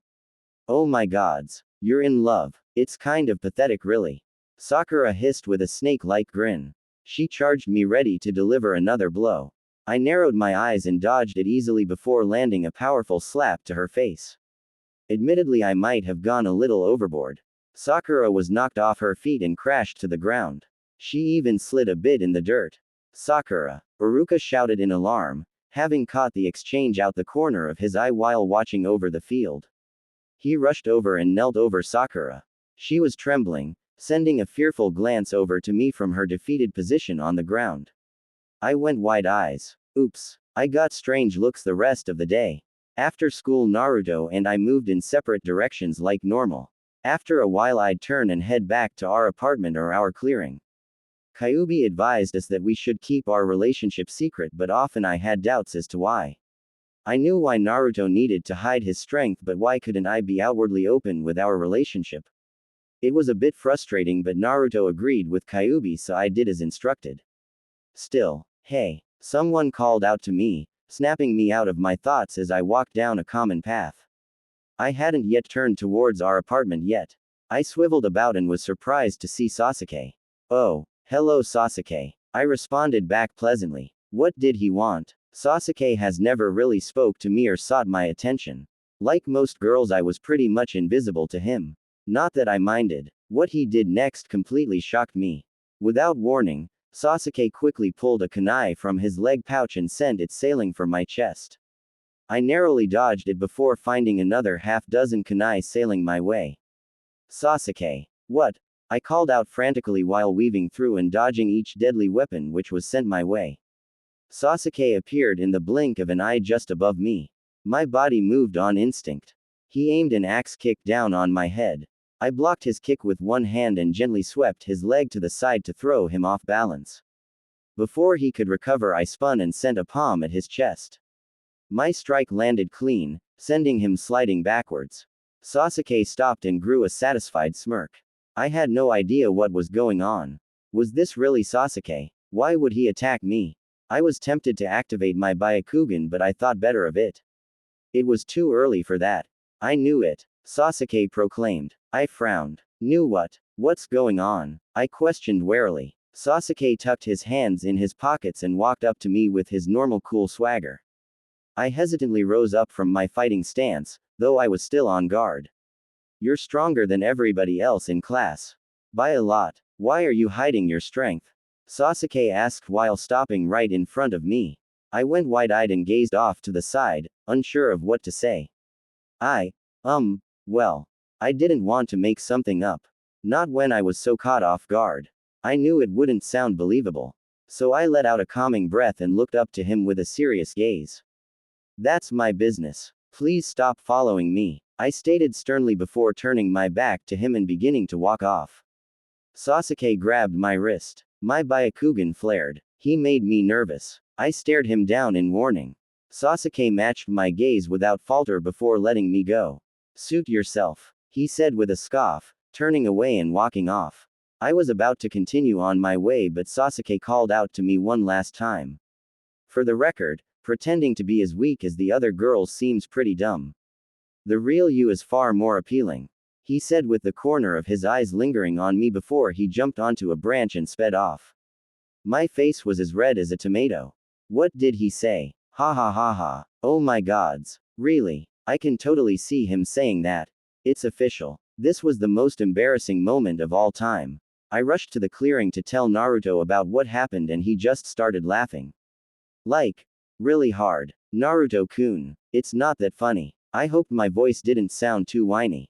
I couldn't help pouting. Naruto was currently doing handstand push-ups, looking at me upside down. He had a large boulder cradled between his knees.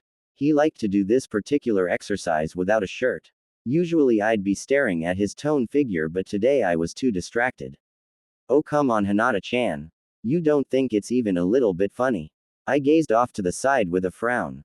Not really. Doesn't it make you nervous about another boy saying those things to me? I poked my fingers together. I didn't want to admit it, but it would be nice if Naruto were at least a tiny bit jealous.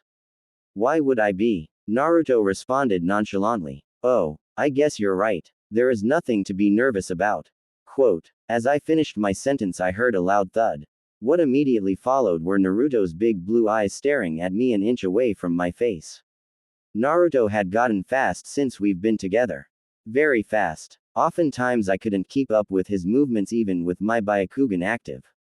One moment Naruto was doing a handstand and the very next moment he was right in front of me. He wrapped an arm around my waist and tugged me against him.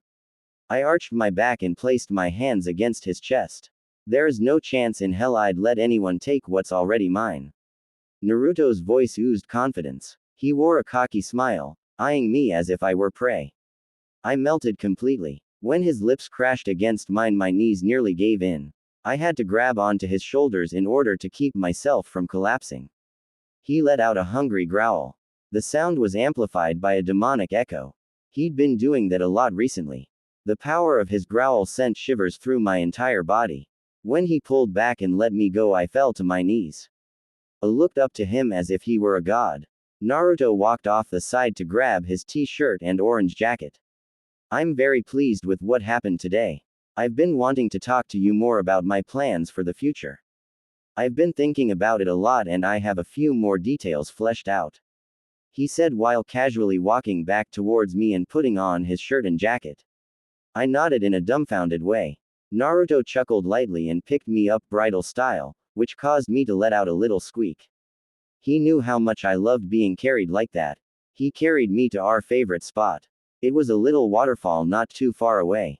We'd lay along the GR for hours staring up at the sky. Not only was the sound of the waterfall calming, but this location was high enough for us to get a very nice view of the sunset. We came here to relax, to talk, to just be with each other. Naruto lay in the grass on his back. I laid partially atop him with my head resting along his chest. I'm sorry about today. I was the first to break the silence. Naruto grabbed my butt and pulled me up until we were face to face. There is nothing to apologize for. Naruto insisted. I shook my head. But there is. I revealed my strength carelessly. Now everyone will look at me differently. Iruka seems suspicious and Sasuke now knows how much stronger I am than everyone else. Besides you, of course. I know you and Kyuubi wanted me to hide my strength and I failed. I ranted with tears threatening to fall from my eyes. Naruto took a serious expression when staring up at me. Hinata-chan, I need you to listen to me. I gasped and nodded right away. Okay, Naruto-kun. Stop apologizing. You made a small mistake. That's okay. As long as you learn from it, then there is nothing to feel guilty about. This is simply a learning opportunity. Nothing more, nothing less. His words were encouraging, but I still had doubts. I bowed my head and began poking my fingers together. Naruto grabbed my chin in order to pull my face to his, stealing a kiss from my lips. I melted once again. Do as your emperor says. You stop feeling guilty this instant. Naruto ordered in a playful yet still forceful enough tone. That brought a smile to my face. As you command, your majesty. Naruto released another one of his demonic growls. He really liked it when I spoke that way. And I liked it too. We'd been doing that more and more recently. It seemed fitting. Good girl. My toes curled. He knew how his words affected me. I could see it in his satisfied grin. Now, let's start that lesson. That's the end of this chapter. Please review. Alright, see you guys Wednesday. Do you know why it's important for the both of us to hide our strength? I think so, Naruto-kun. I know that you need to hide your strength in order to avoid drawing suspicion to yourself. Especially since you've been punishing the villagers. Naruto nodded. Yes. But why is it important that you hide your strength? And more so, why is it important that we hide our relationship? I had to think hard about that one. Well, you are still considered the demon child, and a Hyuga being the girlfriend of the demon child will probably cause a ton of problems. Especially since that Hyuga happens to be the daughter of the clan leader. Quote, Naruto chuckled and kissed me on the forehead. Good answer, Hinata-chan. His encouraging words put a smile on my face. We were both resting atop the grin, our favorite spot near the waterfall. He laid on his back while I draped my body atop his, resting the side of my head along his shoulder. I want to go into more detail about why it has been important for the both of us to be so careful. I've been holding off on having this conversation because, quite honestly, I didn't think either one of us was fully ready to have it, given our age. I sat up now with a worried expression. What do you mean, Naruto-kun? Quote, Naruto remained in his relaxed, laying position. I wanted to make sure that not only were we both at an age that would make it easier for us to understand our situation fully, but I also wanted to ensure that our relationship was strong enough to handle the truth. Quote, he was scaring me now. I began to fidget. What truth is that? Naruto gaze settled upon me. You are my greatest weakness, Hinata-chan. I gasped, my hands covering my mouth in horror. He sat up quickly and wrapped his arms around my waist. Okay, before I say anything further, you need to calm down right now. It's okay. We'll be fine. This is just a necessary part of the lesson. Naruto tried to reassure me. Tears were welling up in my eyes. I was overwhelmed with guilt. A deep-throated growl snapped me out of my despair. Naruto's intense, overbearing gaze bore down on me. His growl shook my body. I said, stop it. Naruto commanded. I quickly raised my arms to wipe my tears away. Why, yes, your majesty. I'm trying my best. Try harder. Okay. I closed my eyes and began to take deep breaths, just like my mother taught me. When I opened my eyes, Naruto was still staring at me. I bowed my head submissively and stayed silent. After he was satisfied with my compliance, he dropped back into his lazing lying position. Alright, now that that's out of the way, the lesson continues. Listen closely, Naruto said while staring up at the blue sky. I nodded in determination. My insecurities were replaced by deep focus. Naruto was very inspiring when he wanted to be. When you think about it, it's totally my fault for us having to be so cautious. Being the demon child is enough on its own, but punishing the villagers would be a real big bother if someone found out about it. And by someone I mean either the Hokage or his shinobi. Honestly, I don't even see it as a matter of fault. Our caution is simply a trade-off, a necessary consequence of my fun. Naruto sounded so casual while he spoke. I'd gotten used to how little compassion he showed for the villagers who glared at him. In fact, his nonchalant attitude helped calm me down. Smacking Sakura so hard earlier today drew attention to you. And I doubt that will be the last thing that draws attention to your strength. It is inevitable. Showing your strength would be completely fine if we weren't together. But we are together, and if someone really wanted to investigate you, it wouldn't be hard to figure that out. You were right. Just the fact that the daughter of the Hyuga clan chief is dating the demon child would be scandalous. Ow. But that extra attention would also increase the chance that my fun is discovered. I nodded. That all seemed to make sense even if I couldn't articulate it as well as Naruto. It seems like he was getting smarter and smarter every day. But here is the real problem, Hinata-chan. I leaned in. Quote. Like I mentioned before, you are my weakness because you aren't strong enough to protect yourself if we are discovered. Right now I'd say you are about as strong as a high-level chunin. I'm just a bit stronger than the Hokage. If the village descended on me, I'd be able to escape, but I wouldn't be able to ensure your safety during the escape. I might not even be able to guarantee your safety as we run for our lives and live as missing nin. Quote. My guilt was resurfacing. I'm sore. Before I could finish the sentence, Naruto tugged on my hips, dragging me down atop his body. His lips crashed into mine. He muffled my gasp. Stop that. You don't need to apologize. And every time you try, I'm going to punish you with a kiss. Naruto said with a slick smirk. Oh, sore. He was true to his word, planting another quick smooch against my lips. I was tempted to apologize on purpose just to get more punishment from him. But I think he'd done exactly what he wanted. My guilt was completely gone once more. Okay, as I was saying, I can't guarantee your protection as you are now. And even if I could manage to keep you safe during an escape, I'd rather not leave Konoha at all. It's very convenient living here. After gaining your father's sworn allegiance and the allegiance of the entire Hyuga clan, the funding they provide me makes it easy to hide the abductions. Plus, I now effectively have spies on the Konoha Council that feeds me very interesting secrets and intelligence. NCE. So I want to avoid fleeing Konoha, but I also don't want to stop my fun. That leaves us with a few solutions. One in particular stands out. Something he said gave me pause, but I decided not to interrupt. Naruto noticed. What's on your mind, Hinata-chan? Don't be afraid to ask questions. He knew me all too well. It's about my father. I'm still amazed by that whole night over a year ago. I would have never expected father to swear allegiance to you. Let alone the entire Hyuga clan. Up until now I just thought that you scared him enough by killing so many of them that he gave up out of fear. But the more I think about it, the more things bother me. Quote. Naruto had this pleased smile on his lips. Go on, he directed. I took a moment to gather my thoughts before continuing. Well, you just said you are only a little stronger than the Hokage. First of all, I find that really amazing. You've grown so much since we've been together. I didn't even know you were that much stronger than me. I knew you were stronger, just not that much. I began to poke my fingers together. Yeah, I'll explain that too, but continue. Naruto stated nonchalantly. I nodded. Well, even if you are that strong, that's still not strong enough to defeat all of Konoha. You are immune to Hyuga attacks because of Kyuubi, yes, but like you admitted, if Konoha launched a coordinated attack on you, you wouldn't be able to defeat them. You would have to run. And you are much stronger now than you were when you fought my father.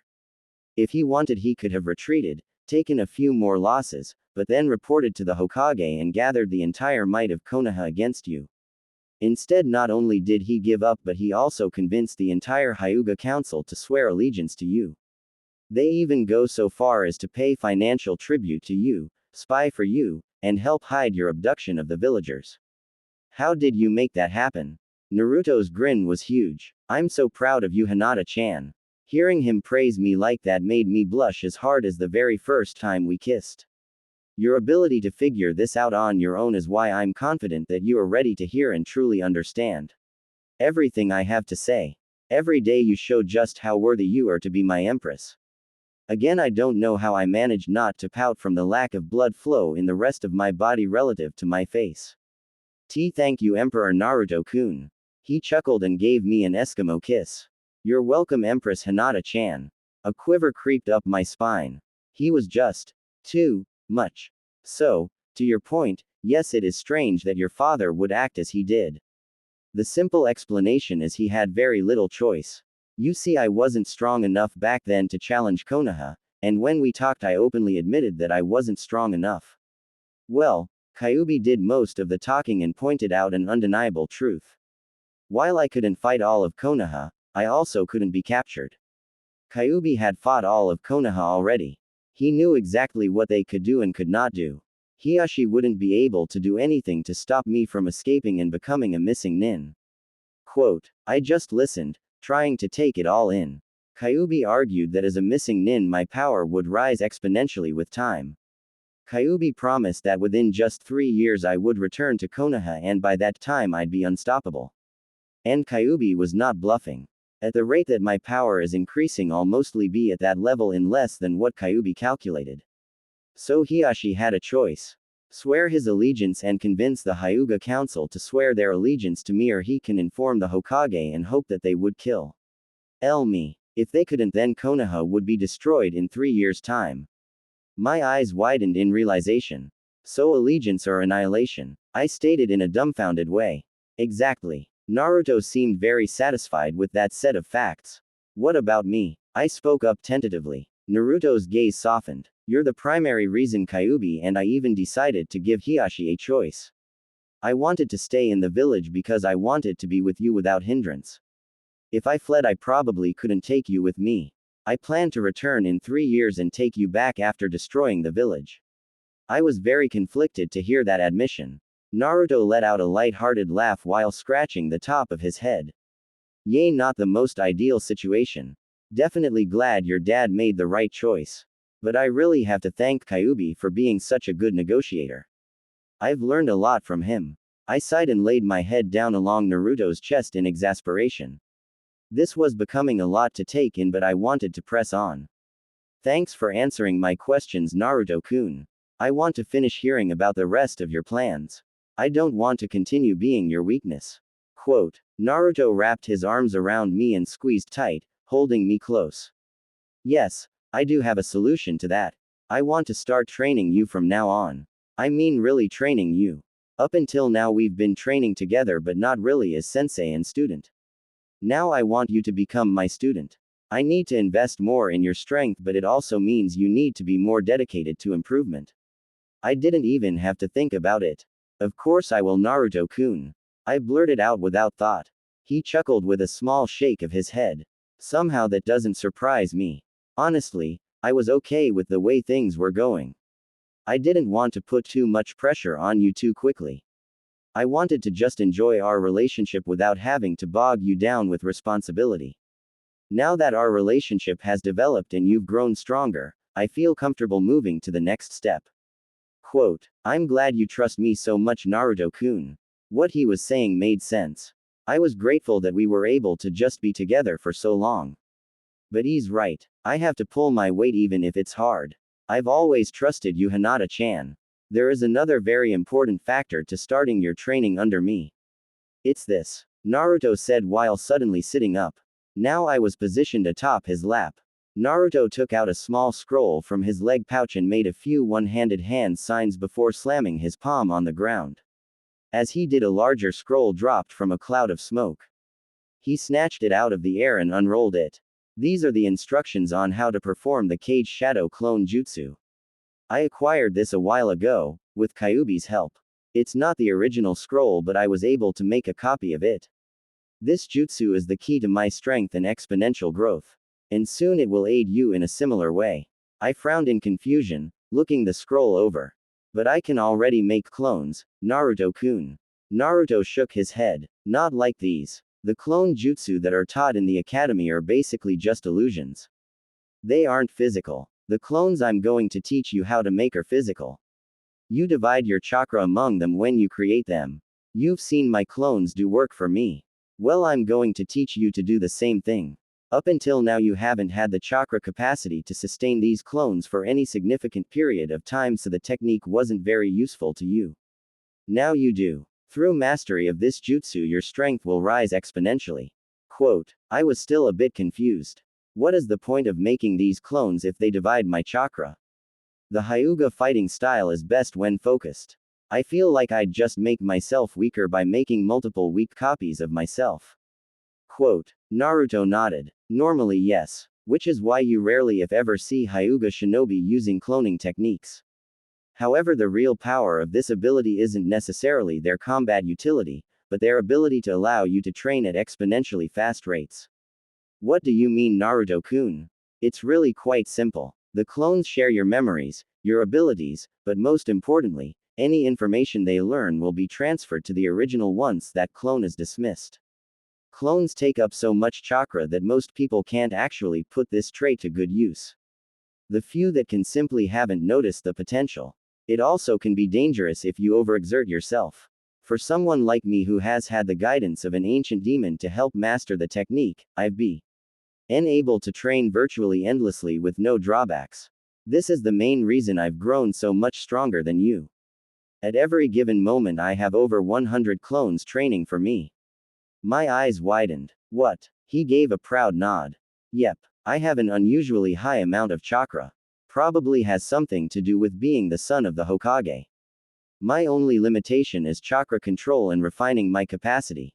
However, my clones have been doing that for me over the past year or so. My clones constantly practice chakra control techniques. They do chakra strength increasing exercises. Chakra is like a muscle. The more you use it, the stronger it gets. Since my clones actually share my chakra, when they improve the chakra they have, that improved chakra comes back to me and I get the benefit. The knowledge they gain in terms of chakra control also comes back to me. Furthermore, the reason it may seem like I've been getting smarter is because I have a few dozen clones reading books at the library and practicing mental exercises. It actually kind of feels like cheating. Quote, Naruto burst into childish laughter. I marveled at him. Do you really have so much chakra that you can constantly sustain so many clones? I was amazed. I didn't at first. Kyuubi helped me out by letting me borrow his chakra supply to fuel my clones. I'd mix my chakra with Kyuubi's chakra. Their training wouldn't be as effective, but Kyuubi allowed me to kind of speed up the process. And the chakra control techniques were a huge help to increasing my access to my giant supply of chakra. Now I use only my own chakra. I'm guessing that within a year's time I'll be the strongest person in the world by far. And I'll only keep getting stronger because my clones will constantly be working for me. The only limit is chakra, and I have a near endless supply. Probably as much if not more than the first Hokage. Doesn't that leave you vulnerable though? Splitting your chakra up like that? Naruto shrugged. Not really. I'm about at half chakra capacity at all times. What I do is I make one clone, splitting my total chakra in half. Then I have that clone make all the other clones, so I'm still left with half my chakra. The way chakra works, I'm not any less strong by having a temporarily lower chakra capacity. If I start to run low during combat, I'll just dismiss clones to give me more chakra. So functionally, in a fight I'm always at 100% strength until I actually run out of chakra completely. If my clone exhausts its chakra or is destroyed by an enemy, then it poofs away and that chakra doesn't return. However, if I dismiss a clone early, then I get back most of the chakra I used to make it in the first place. It's pretty efficient actually. We were both quiet for a long while after that. My brain was processing all that new information. Naruto seemed to know exactly when I was being overloaded. So, that's what you are going to do for me? Teach me how to make clones and have them train for me? Yep. You won't grow as fast as me because you don't have the freakish amount of chakra that I do, but I calculate that in about 2 years, as long as you stay diligent, I will no longer have to worry about you. Quote. That's all I needed to hear. I narrowed my eyes in determination. I'm ready, Naruto-kun. Naruto chuckled and nodded his head. Okay, Hinata-chan. We have a few more things to go over, but that's enough for one day. For now, let's focus on making your first clone. From now on, we are going to grow your chakra so you can have your clones last longer and longer. I nodded obediently. Yes, sensei. Naruto released a deep demonic growl. He stared at me predatorily. I guess he liked that. Training can wait a little while longer, Naruto declared before pouncing. A flock of birds in a nearby tree flew away when hearing the sudden sound of my delighted squeals.